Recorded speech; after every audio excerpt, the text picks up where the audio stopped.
어떤 분들은 왜 크리스찬들은 그렇게 가짜가 많으냐고 묻습니다. 왜 다른 종교보다 유독 가짜가 그렇게 많냐는 것이죠. 그리스도가 진짜이기 때문입니다. 진짜 그리스도인이 있기 때문에 가짜가 그렇게 많은 거예요. 또한 그리스도인이 지니는 진정한 가치, 말할 수 없는 가치, 비교할 수 없는 가치 때문에 가짜가 그렇게 많은 것입니다.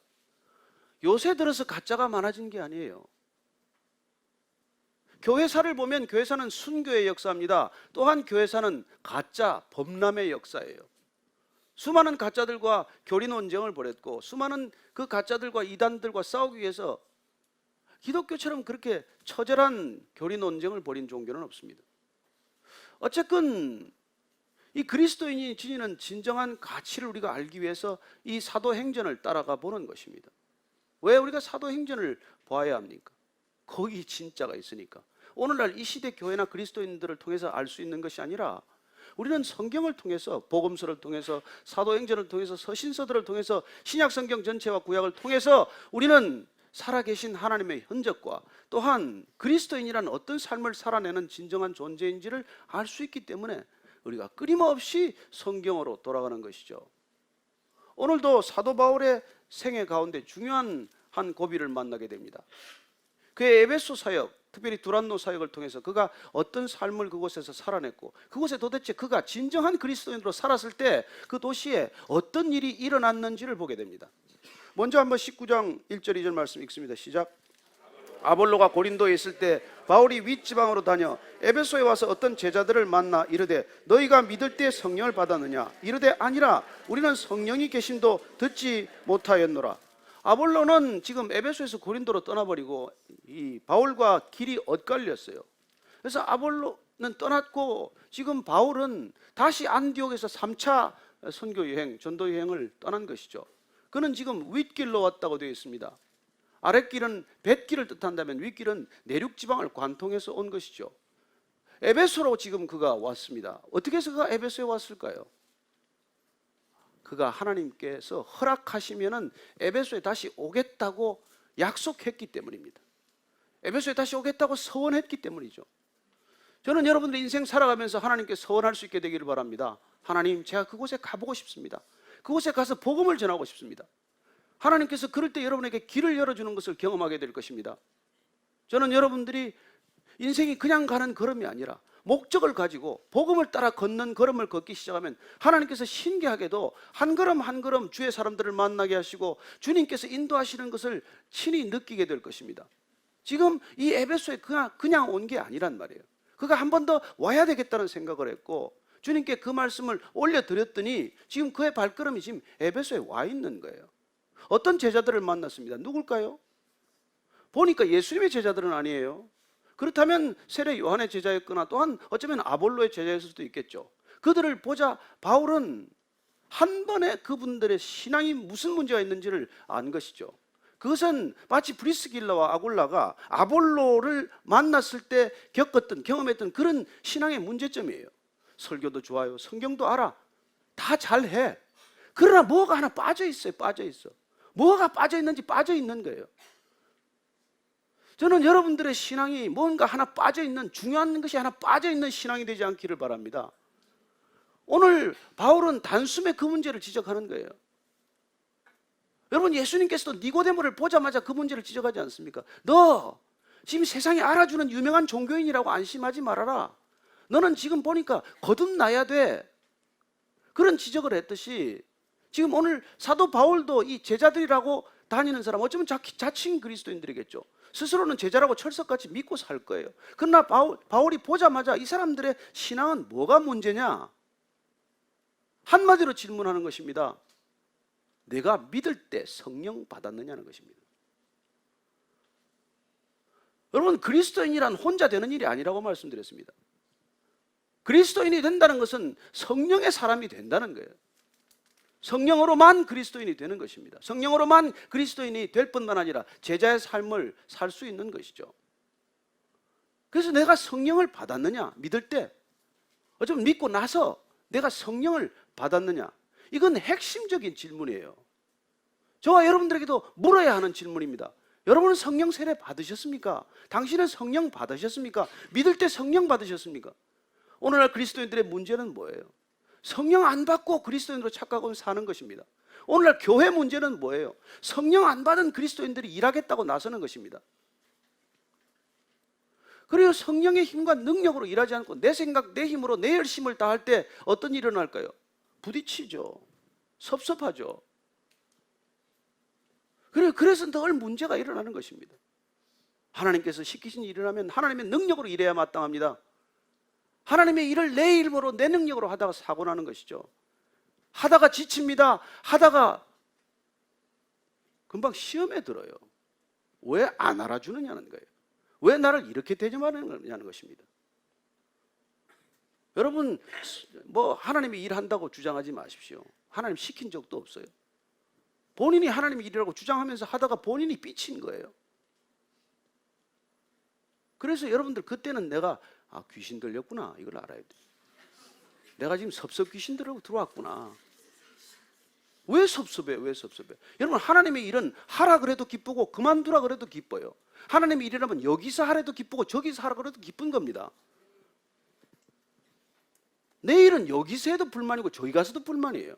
이 교회 와도 불만이고 저 교회 가도 불만이에요. 늘 교회에서 탐방을 하지만 하나도 만족이 없어요. 교회 문제가 아니에요. 내 문제예요.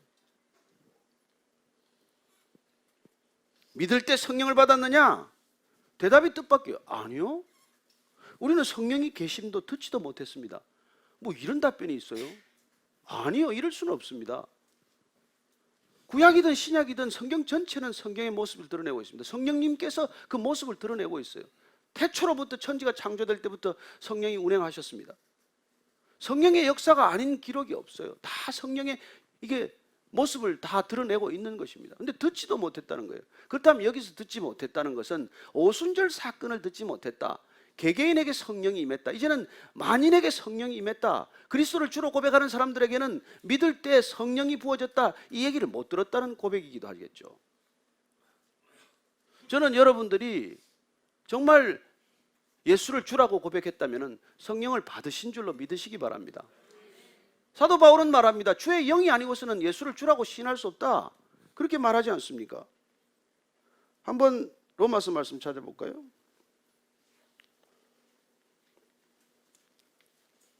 로마서 8장 9절 말씀입니다. 8장 9절 말씀. 시작. 만일 너희 속에 하나님의 영이 거하시면 너희가 육신에 있지 아니하고 영에 있나니 누구든지 그리스도의 영이 없으면은 그리스도의 사람이 아니라.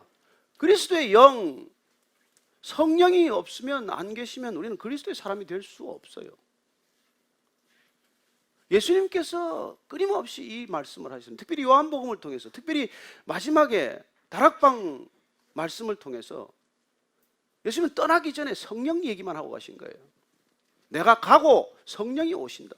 성령은 어떻게 오셔서 성령은 무슨 일을 하실 것이며 너희들이 성령과 함께 무슨 일을 하게 될 것인지를 예수님께서 요한복음 14장, 15장, 16장 그 얘기예요. 그 말씀하신 거예요.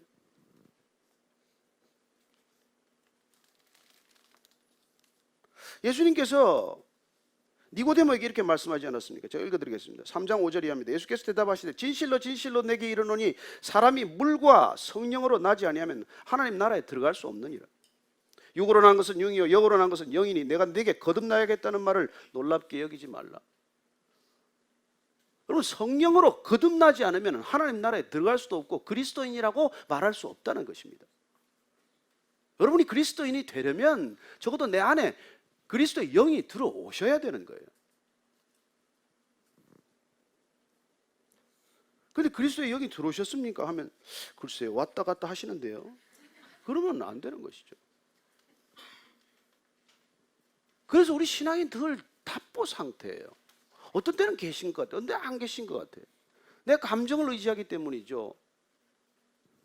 그래서 예수님께서는 이 성령에 관해서 분명한 말씀을 해주셨기 때문에 우리가 이 말씀을 한 번 더 확인하도록 하겠습니다. 요한복음 13장 한번 찾아볼까요?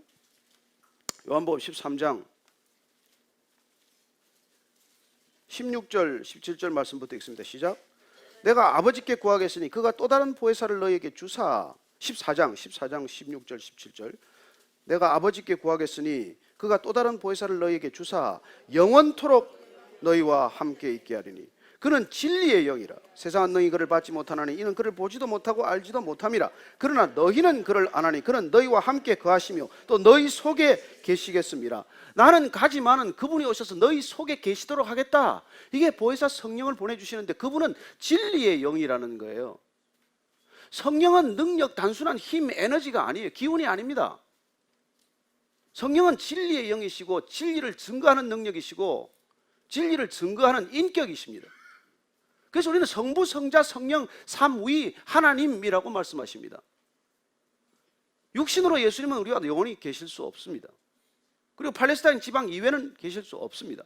그러나 그분이 떠나셔서 성령을 우리에게 보내주시면 그분은 성령은 어디에건 가실 수 있고 언제건 우리와 함께 영원히 함께 할 수 있다는 것 아닙니까?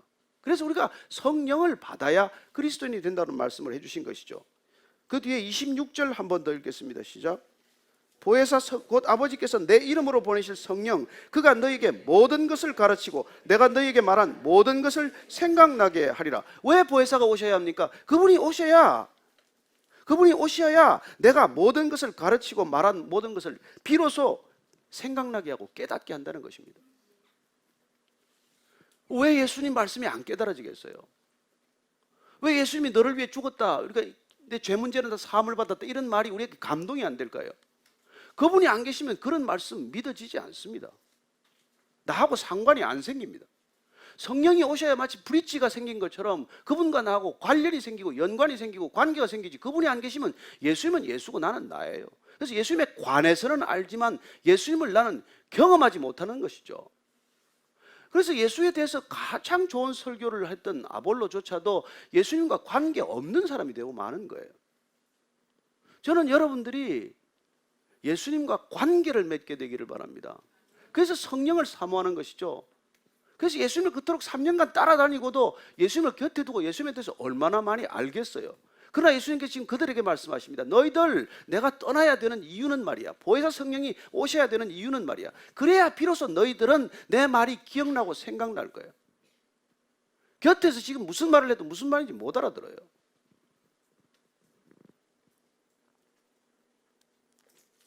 그래서 16절 한번 더, 16장을 한번 들어가 보겠습니다. 15장, 요한복음 15장 26절 한번 더 읽을게요. 시작. 내가 아버지께로부터 너에게 보낼 보혜사 곧 아버지께로부터 나오시는 진리의 성령이 오실 때 그가 나를 증언할 것이요. 성령이, 진리의 성령이 오시면 누구를 증언한다고요? 예수님을 증거하게 되는 거예요. 진리의 성령이 오셔서 나를 증거합니까? 아니요. 진리의 성령이 오셔서 비로소 진리이신 그분을 증거하게 되신다고 말씀하십니다. 여러분, 진리 아닌 것이 진리를 어떻게 증거하겠어요? 진리의 영이 오셔야 진리이신 그분을 증언하게 되실 것 아닙니까? 16장 7절 이하를 읽습니다. 시작. 그러나 내가 너희에게 실상을 말하노니 내가 떠나가는 것이 너희에게 유익이라. 내가 떠나가지 아니하면 보혜사가 너희에게로 오지지 아니할 것이요 가면 내가 그를 너희에게로 보내니 그가 와서 죄에 대하여 의에 대하여 심판에 대하여 세상을 책망하시리라. 그분이 오셔서 뭘 한다고요? 그분이 오셔서 진리의 영이 오시면은 그때 세상을 책망하게 된다는 거예요. 흔들어 깨우게 된다는 뜻입니다. 책망한다는 것은 흔들어서 비로소 양심을 회복하는 거예요. 그래서 여러분, 보혜사 성령이 오셔야 내가 죄인이라는 고백을 하게 돼요. 그 전에 나 같은 의인이 어디 있습니까? 나만한 사람 있으면 나와봐라. 법 없이도 사는 나 같은 사람 있는데 왜 너네들은 나보고 예수 믿으라고 하냐? 예수 믿는 너희들이나 잘해라. 그런 얘기를 항상 하지 않습니까? 그러나 보혜사 성령이 오시면은 나한테 죄밖에 안 보여요. 모든 가득한 게 죄야. 그래서 죄인 중에 괴수다, 이런 고백을 하게 되는 거예요. 그분이 오셔야 비로소 우리는 책망하시는 그분이 우리를 흔들어 깨우게 되고, 그분이 우리를 뒤흔들어 깨우게 되면 우리는 비로소 죄에 대하여 눈을 뜨게 되고, 내가 죄라는 걸 자각하게 되고, 내가 죄인이라는 걸 고백하게 되고, 의라는 것은 예수님에게만 있다는 것이 깨달아지게 되고, 그래서 예수님으로부터 의가 흘러든다는 것을 깨닫게 되고, 그래야 예수님을 나의 주인으로 고백하게 되는 사건이 생기는 것이죠. 그리고 심판이 믿어집니다. 그 전에 심판 믿어지지도 않아요. 구원과 심판이 믿어집니까? 우리가 의에 대하여, 죄에 대하여, 심판에 대하여 드디어 책망받을 때, 우리를 흔들어 깨울 때 우리의 양심은 반응하기 시작하고 놀랍게도 우리의 영혼은 살아나는 것을, 소성케 되는 것을 경험하는 것이죠. 죽었다가 사는 거예요, 이게. 그분이 오셔야.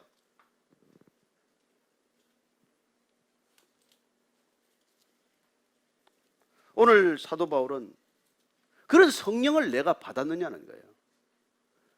그래야 내가 그리스도인이고 내가 제자가 될 것인데 그걸 받았냐는 거지. 지금 확인하고 계신 것이죠. 3절 4절 대답을 듣습니다. 시작. 바울이 이르되 그러면 너희가 무슨 세례를 받았느냐? 대답하되 요한의 세례니라. 바울이 이르되 요한이 회개의 세례를 베풀며 백성에게 말하되 내 뒤에 오시는 이를 믿으라 했으니 이는 곧 예수라 하거늘. 우리는 물 세례만 받았습니다. 요한의 세례만 알고 있을 뿐입니다. 그렇다면 요한이 나는 물로 세례를 주거니와 너희들은 내 뒤에 오실 이 그분이 불과 성령으로 세례를 베푼다는 것을 알지 못하느냐? 그 세례를 받아야 한다는 것을 어찌 모를 수 있겠느냐고 말씀하는 것이죠. 그리고 그 불세례와 성령 세례를 허락하시는 분은 바로 예수님, 그분께서 그 세례를 주신다고 가르쳐 주는 것이죠. 그랬더니 어떻게 대답합니까? 5절, 6절, 7절입니다. 시작. 그들이 듣고 주 예수의 이름으로 세례를 받으니 바울이 그들에게 안수하며 성령이 그들에게 임하심으로 방언도 하고 예언도 하니 모두 12사람쯤 되니라. 그들이 듣고 그렇습니다. 세례를 받겠습니다. 이미 이들은 세례 받았어요. 요한의 세례를 받았던 사람들입니다. 성경에서 유일하게 이곳에 제세례 장면이 나오는 장면이에요. 세례 받은 사람들이 다시 세례 받는 것입니다. 그리스도의 이름으로, 예수의 이름으로 성령 세례를 받기 위해서 지금 새로 세례를 받는 모습을 보게 됩니다. 오늘 우리 성인들 세례를 받으셨습니다. 저는 이분들이 성령 세례 받을 것을 믿습니다. 그리스도의 이름으로 세례를 받았기 때문에. 그랬더니 바울이 안수하고 성령이 그들에게 임하게 됩니다.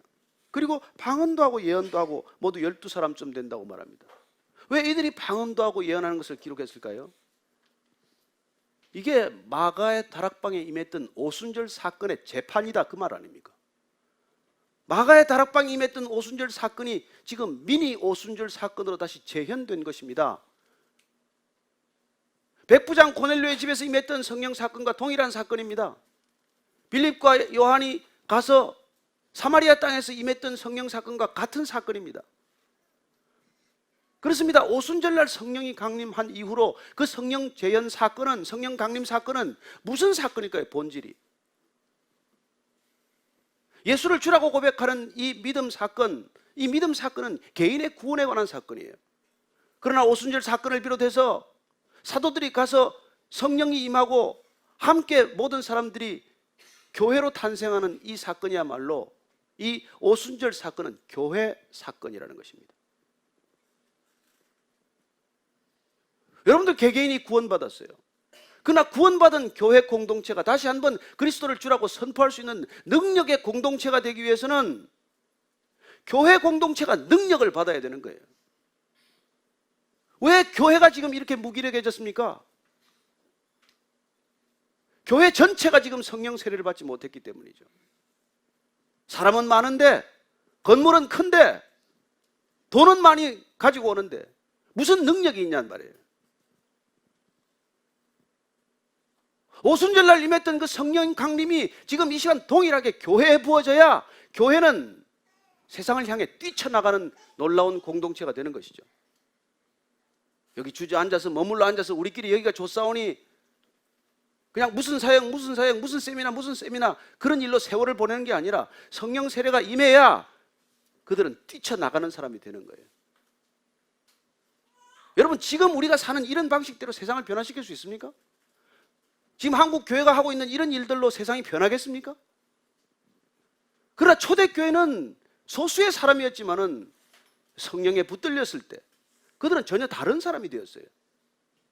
그래서 그 소수의 무리가 세상을 바꿔놓은 것이죠. 가는 곳마다 소동이 일어났던 것이죠. 저는 이 말씀을 묵상하면서 그랬습니다. 정말 성령에 붙들린 단 한 사람이 세상을 움직이는구나. 여러분, 돈을 아까워하지 않는 사람 단 한 사람이라도 돈을 아까워하는 사람, 수많은 사람을 움직일 수 있습니다. 시간을 아까워하지 않는 사람 단 한 사람이 시간을 아까워하는 사람, 수많은 사람을 끌고 갈 수 있어요. 목숨을 아까워하지 않는 단 한 사람이 목숨을 아까워하는 수많은 사람들 끌고 갈 수 있습니다. 그러나 그 모든 것을 아까워하지 않게 하는 분은 성령님이세요. 저는 여러분들이 그분이 임하시면은 돈이건 시간이건 여러분들 목숨이건 아까워하지 않게 될 것입니다. 그 한 사람이 세상을 끌고 가는 거예요. 이게 초대교회 역사입니다. 교회는 뭐예요 지금? 지금 뭘 하고 있습니까? 아까워서 벌벌 떨고 있는 공동체를 만들어 놓지 않습니까?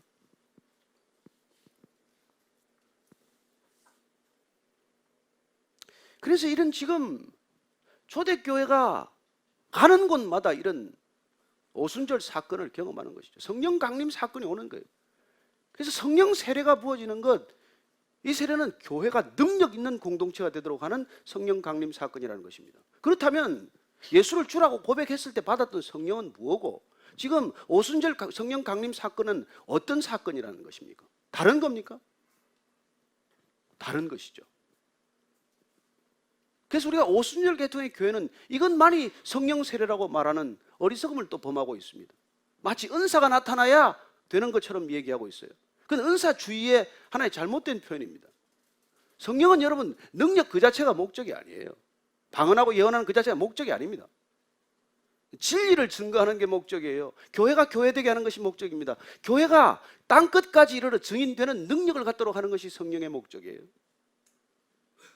그래서 이런 혼란스러운 것을 정리하기 위해서 마틴 로이드 존스 목사님 같은 분은 이걸 4단계로 설명을 했어요. 성령 세례, 성령 세례가 임해야 예수를 주로 고백하게 되고 예수를 주로 삼고 살아가게 됩니다. 성령 충만, 날마다 성령 충만을 받아야 나를 주인 삼지 않고 예수를 주라고 고백하고도 여전히 나를 주인 삼는 삶을 살지 않게 된다는 것이죠. 그래서 우리 성령 세례를 받지만 날마다 성령 충만해야 됩니다. 그러나 하나님의 일하심을 따라 하나님의 계획을 이루어 드리려면 능력 세례가 다시 임해야 된다고 말합니다. 그건 특별한 하나님의 섭리에 의한 능력 세례예요. 오순절날 임했던 건 이건 분명한 능력 세례란 말이에요. 너희가 성령이 임하시면 권능, 능력을 받고 너희들이 온 유대와 사마리아와 땅끝까지 이르러 증인이 될 것이다. 그런 능력이 와야 우리는 비로소 증인된 삶을 살 수 있다는 것입니다. 안 그러면 뭐 앉아서 식사기도 한번 하는 것도 뭐 두렵지 않습니까? 예수님을 증거하기는커녕 예수 믿는다는 걸 말을 꺼내기도 어렵지 않습니까? 그건 왜냐하면 여러분들에게 능력이 임하지 않았기 때문이에요. 능력이 임하면 그런 두려움 자체는 사라지고 없습니다. 저는 여러분들이 그런 능력을 받는 세례를 받게 되기를 바랍니다. 그러나 하나님이 특별한 능력을 부어주셨음에도 불구하고 그 능력이 날마다 충만하기 위해서는 어떻게 해야 합니까? 능력 충만해야 하는 것입니다. 교만하면 능력 거두어 가십니다. 거두어 간 줄도 모르고 교만한 사람들이 있습니다. 능력 받았는데 그 능력이 제 능력인 줄 아는 사람이 있어요. 아니요, 그 능력 제 거 아닙니다. 자기 자신 것 아니에요. 그래서 그런 능력을 끊임없이 하나님께서 계속해서 쓰실 수 있는 능력 충만을 받기 위해서는 하나님께 꼭 붙들려 있어야 돼요. 그래서 사도 바울이 말합니다. 선줄로 알면은 넘어질까 조심하라는 것이죠. 능력이 임하면 교만해지기 쉽습니다. 능력이 임하면 제 능력인 줄 압니다. 능력이 임하면 사람이 2등급으로 보여요.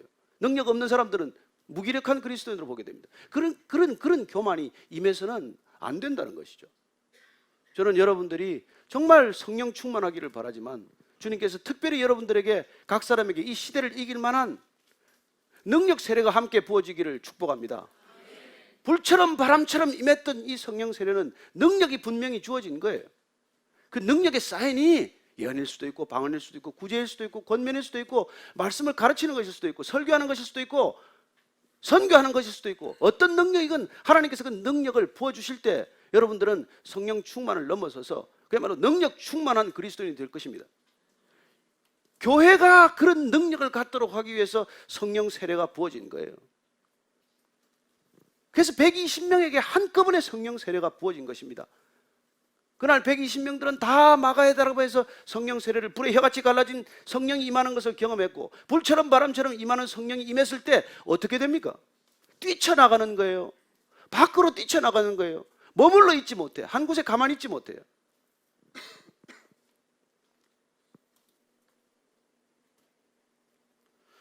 그래서 바울이 지금 그들과 함께 이제 무슨 일을 하는지를 보게 됩니다. 8절 9절입니다. 시작. 바울이 회당에 들어가 석 달 동안 담대히 하나님 나라에 관하여 강론하며 권면하되 어떤 사람들은 마음이 굳어 순종하지 않고 무리 앞에서 이 도를 비방하거늘 바울이 그들을 떠나 제자들을 따로 세우고 두란노 성원에서 날마다 강론하니라. 이제는 석 달 동안 회당에 들어가서 강론을 할 수 있게 되었습니다. 꽤 오래 하는 것이죠. 그러나 성령이 충만하면 여러분 기억하셔야 합니다. 악령도 일을 하기 시작합니다. 성령이 일하는 곳에 반드시 악령이 일하기 시작합니다. 그래서 성령 사역을 양신 사역이다라고도 말해요. 두 영적 존재가 일하기 시작하는 것이죠. 그래서 어떤 사람들은 성령 충만하지만 어떤 사람들은 마음이 굳어지고 순종하지 않고 무리 앞에서 이 도를 비방하고, 그렇죠. 이제 회방하기 시작하는 거죠. 성령을 회방하기 시작합니다. 여러분, 말씀이 부흥하기 시작하면 꼭 성령을 회방하는 사람들이 나타납니다. 이상한 사람이 앞에 와서 그냥 계속 발을 흔들질 않나? 어떤 사람은 와서 콜 계속 흔들지 않나? 이상한 일들이 나타나기 시작합니다. 아니, 여기가 그렇다는 게 아니고 가끔 가다 그런 분이 계신다는 거예요. 네. 전에 한 분은 딱 여기 앉아가지고, 아니 우리 여기 교회가 아닌데 제가 큰 교회 가서 있을 텐데 앉아 이렇게 딱 앉아 있어요. 설교자가 신경이 있어서 설교가 잘 안 되는 거예요. 저는 신경 안 씁니다. 아무도 안 돼봐. 이상한 일들이 일어나는 이유가 있어요. 성령이 일하기 시작하면 악한 영도 졸지도 않고 주무시지도 않기 때문에 같이 일하기 시작한다는 거예요. 그리고 그 영들은 귀신같이 여러분들의 마음을 압니다. 어디를 건드려야 섭섭해지는지를 압니다. 걔들 이름 별명이 섭섭귀신이거든요. 여러분들 섭섭한 마음이 들면 귀신 들렸구나 알게 되기를 바랍니다. 네. 날마다 강론하는데 이 도를 또 비방하는 사람들이 또 있는 거예요. 반드시 회방하는 사람들이 있고 반드시 방해하는 사람들이 있게 마련입니다. 바울은 여기 두란노 서원을 세우게 됩니다. 두란노 서원으로 가게 돼요. 두란노는 그 에베소서에서 유명한 이 선생 이름이기도 하고, 두란노는 그 강의했던 집 주인이라는 그런 설도 있지만, 어쨌건 바울이 새로운 전략을 이렇게 선보이게 돼요. 이건 이름 붙이자면은 따로 전략이에요. 따로 전략. 왜냐하면 회당에서 가르치는 많은 사람들과는 달리 따로 사람들을 구별하여 세운 거예요. 따로 이 사람들을 데리고 말씀을 가르치기 시작합니다. 저는 사도 바울이 지금 이 3차 전도 여행을 하면서 드디어 나름대로 또 다른 지혜, 또 다른 하나님의 이 지혜를 얻은 거예요. 그래서 회방하는 사람들과 부딪히는데 시간을 쓰지 않기로 결정한 겁니다. 회방하는 사람들과 부딪히면서 에너지 다 빼앗기지 않기로 결정한 거예요. 그래서 이 사람들 데리고 나와서 두란노에 가서 가르치기 시작하는 거예요. 시간은 되게 10시부터 오후 4시까지입니다. 그 시간은 잘 남들이 안 쓰니까, 이 두란노라는 사람이 안 가르쳤든지, 두란노라는 집주인이 그때는 다른 사람들이 안 쓰니까 되게 점심시간 무렵이니까 그 시간은 비어있는 시간이에요. 그래서 이 바울이 이곳에서 두란노에서 이들을 데리고 2년간 가르치기 시작하는 거예요. 구별된 장소에서 구별된 사람들과 구별된 그런 말씀 사역을 시작했을 때 어떤 일이 일어나는지를 봅니다. 10절입니다. 시작. 2해 동안 이같이 하니 아시아에 사는 자는 유대인이나 헬라인이나 다 주의 말씀을 듣더라. 아멘. 놀랍지 않습니까? 2년 동안 바울이 올인했어요. 이 소수의 무리에게, 두란노 사역에 집중한 것입니다. 그랬더니 유대인이나 헬라인이나 다 주의 말씀을 듣더라. 저는 여러분들이 바울과 같이 한 사람, 하나님의 전심으로 이렇게 자기 자신을 올인했을 때 이런 열매가 있다는 거예요. 2년 동안 바울은 여기에 지금 붙들린 사람처럼, 마치 꼼짝달싹 못하는 사람처럼 여기에서 매일같이 가르치는 거예요. 여러분, 일주일에 한 번 예배 드려서 바뀔 거라고 생각도 마십시오. 여러분, 변화는 매일 해야 일어납니다. 매일 해야 습관이 되고, 습관이 있어야 여러분들 달라지는 것입니다. 우리가 왜 매일 성경을 읽습니까? 이거 매일 하는 게 영성이에요. 매일 하는 게 여러분들을 변화시키는 것입니다. 매일 조금씩 쌓고 또 쌓다가 놀라운 일이 일어나는 거예요. 매일 문을 두드리다가 문이 어느 날 쑥 열리는 거예요. 여러분들은 뭘 매일 하고 계십니까?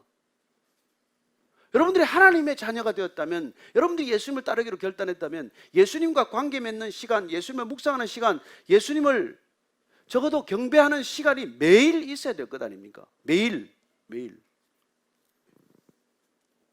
여기 우리 성도들 가운데 정말 매일 가정 예배를 드리는 사람, 매일 아이들에게 자녀 기도를 해주시는 분, 매일 아침에 부부간에 성경을 읽고 하루를 시작하는 분, 매일 하는 분들이 지금 있습니다. 그분들은 달라지고 있어요. 변화하고 있어요. 변화 안 할 수 없죠. 그런데 뭐 10년, 20년 다녀도 변화가 없습니다. 그건 기적에 속해요.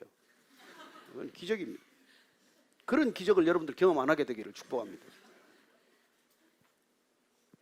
그리고 그분들은 이런 변화를 불러일으킨 바울의 놀라운 이 끈질긴 인내와,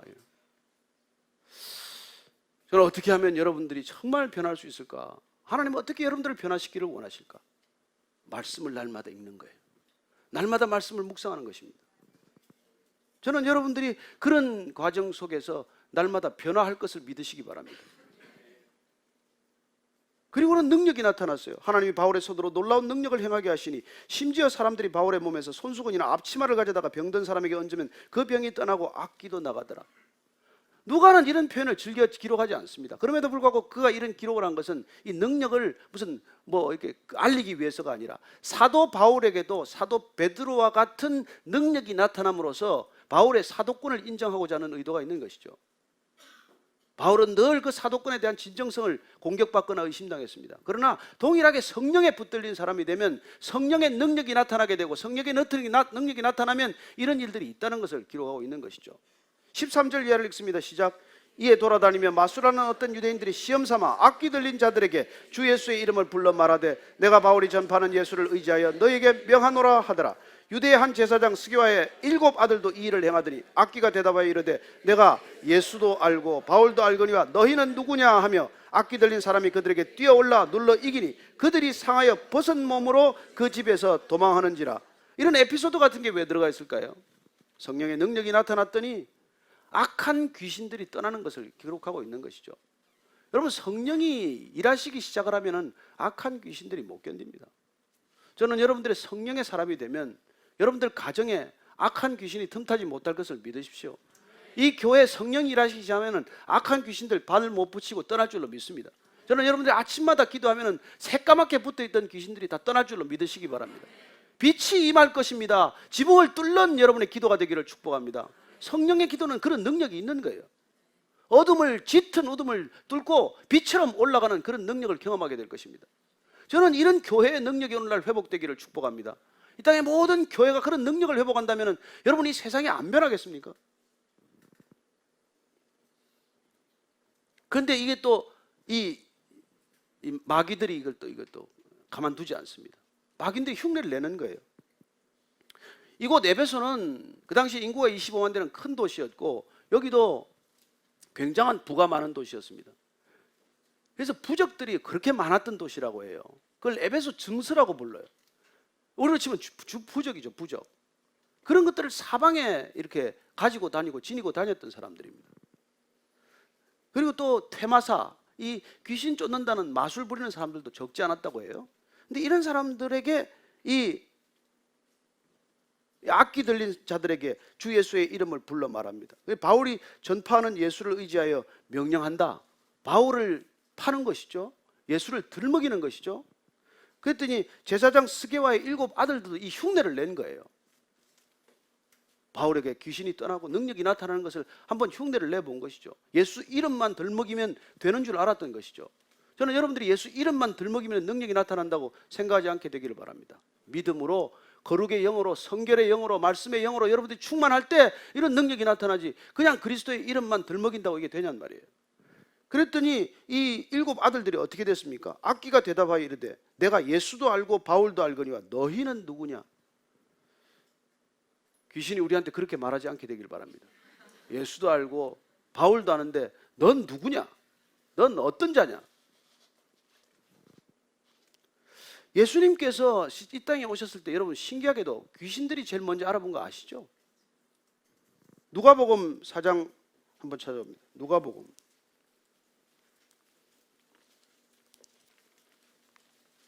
누가복음 4장 33절 34절 말씀입니다. 도대체 예수님이 이 땅에 오셨을 때 왜 이들은 이렇게 놀랐을까요?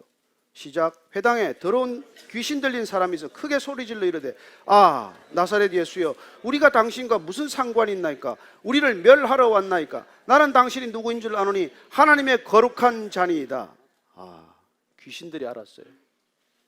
예수님께서 이 땅에 오신 일은 귀신의 일을 멸하러 왔다는 걸 이들이 직감적으로 한 것이죠. 영적인 존재들이니까. 예수님께서 이 땅에 오신 것이 귀신의 일을 멸하러 왔구나, 우리를 내쫓으러 왔구나, 이걸 안 것이죠. 당신은 하나님의 거룩하신 자입니다.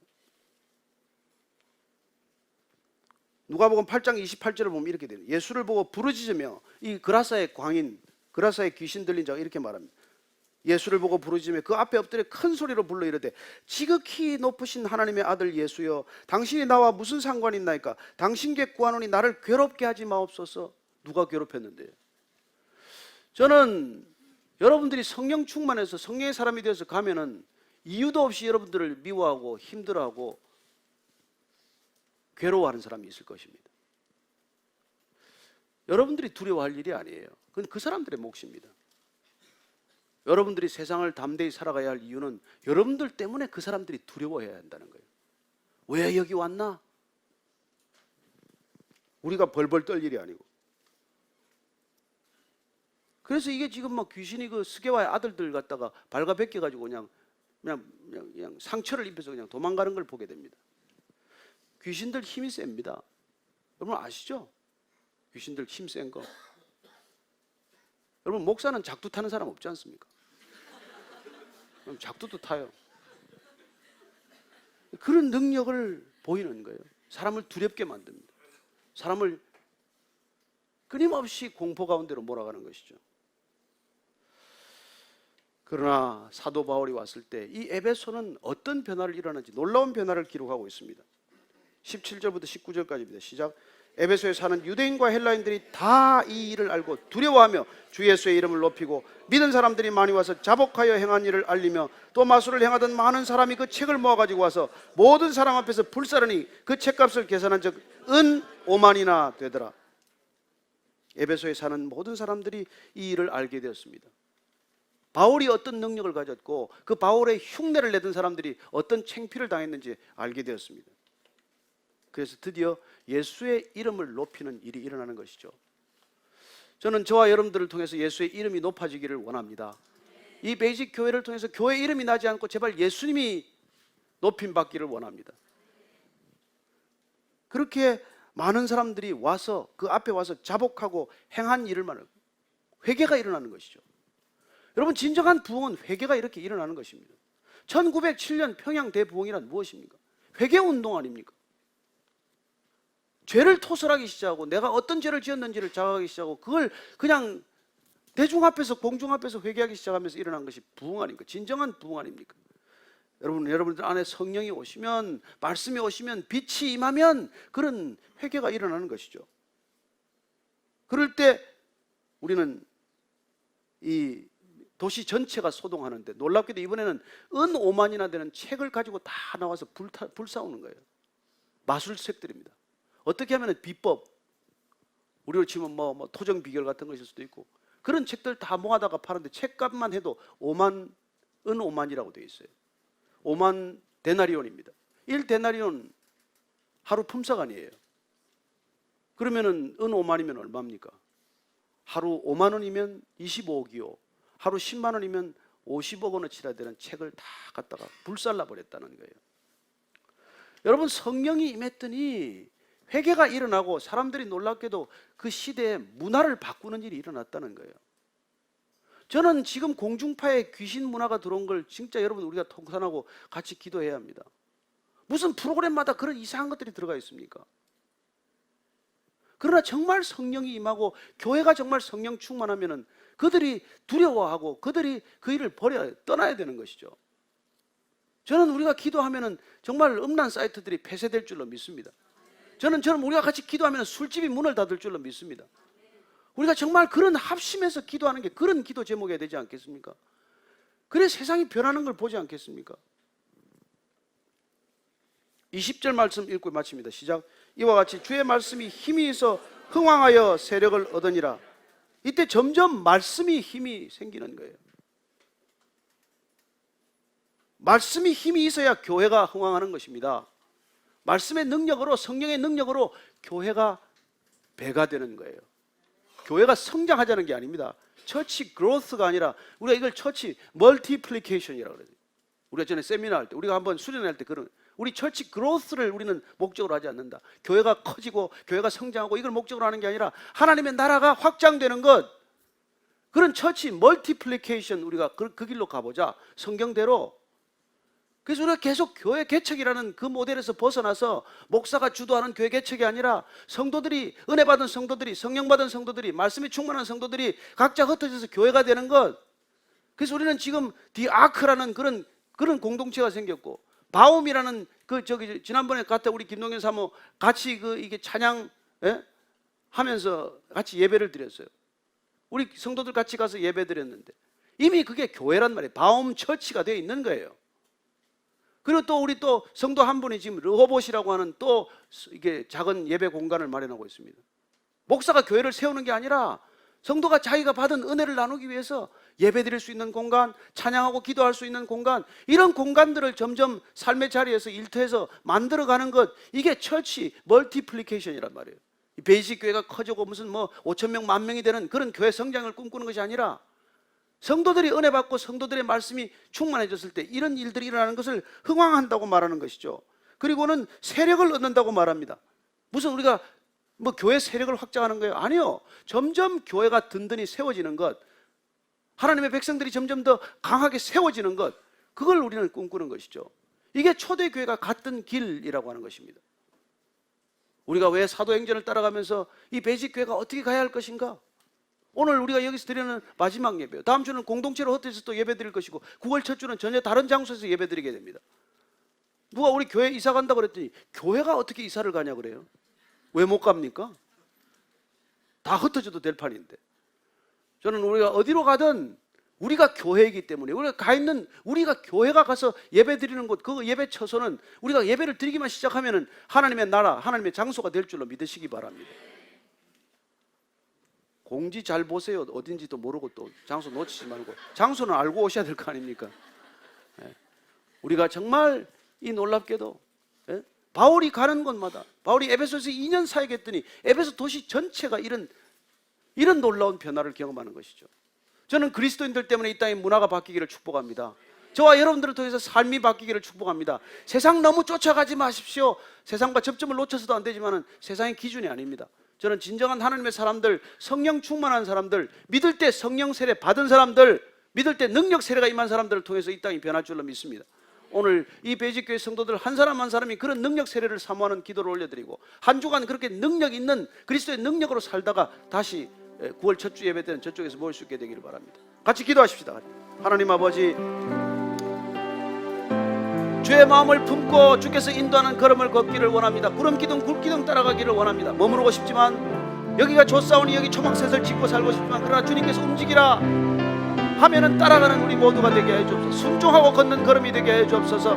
하나님 아버지, 땅끝까지 이르러 내 증인이 되라고 하셨사오니 하나님 땅끝까지 이룰 수 있는 능력을 허락하여 주옵소서. 불처럼 바람처럼 성령 임하게 하셔서 하나님, 그리스도의 사람들이 말씀에 붙들렸을 때 다시 한번 성령 세례가 임할 줄로 믿습니다. 베이직교회 성도들 전 모든 성도가 성령 세례 받게 하시고 능력 세례 받게 하시고 능력 충만하게 하셔서 이들이 가는 걸음마다 놀라운 교회 탄생이 있게 하시고, 교회가 이 땅 가운데 모습을 드러내게 하시고 능력 있는 교회가 흥왕하는 놀라운 교회가 되게 하여 주옵소서. 하나님, 이 교회를 통해서 말씀의 사람들이 든든히 세워지기를 원합니다. 주님 역사하여 주시옵소서. 불처럼 바람처럼 성령 세례가 임할지어다. 능력 세례가 임할지어다. 하나님, 모든 성도들 능력 있는 성도가 되게 하시고 이 땅의 모든 교회가 능력 있는 교회가 되게 하여 주옵소서. 그래야 이 능력 있는 교회들을 통해서 이 땅이 진정 변화되는 모습을 보게 하여 주옵소서. 하나님, 여전히 우리에게 소망이 있습니다. 교회가 소망이기 때문에 소망이 있습니다. 주님이 소망이기 때문에 소망이 있습니다. 하나님이 소망의 불씨를 안고 걸어가는 주의 성도들 다 되게 하여 주옵소서. 살아계신 하나님 아버지, 주께서 우리의 소망의 이유가 되시고 주께서 우리에게 믿을 때 성령을 받았느냐? 예, 우리가 성령 받고 능력 받았습니다. 그런 능력의 사람들 다 되게 하셔서 우리가 흩어지는 곳마다 이 땅에 진정한 교회가 탄생하게 하시고, 놀랍게도 그 교회를 통해서 이 땅에 하나님의 나라가 무한히 증식되는 놀라운 아름다운 그런 성령의 역사가 계속되게 하여 주옵소서.